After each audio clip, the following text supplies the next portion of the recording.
Ayo, gagawa po tayong laruan. Ito na, nakabuo na po siya. Wala pa akong ulo. Ang ginamit ko lang po, ito, dalawa. Tapos pinutas ko lang po. Tapos nilagyan ko ng cotton buds. Ito yung ginamit ko, cotton buds. Saka glue stick lang. Cutter. Kaya lang ang ginamit ko. Ulo na lang, ulong kulang.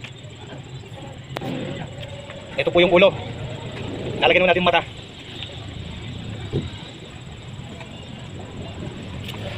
Ayun po, nilagyan ko na ng mata. Ikakabit ko na lang po dito. Ito po, didikit ko na.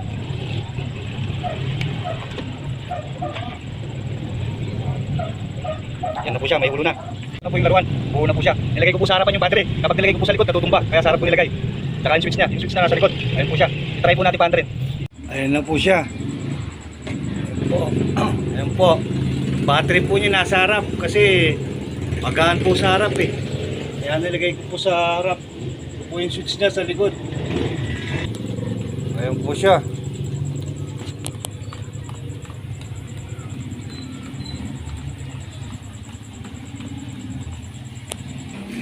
Ayan po siya, simple lang.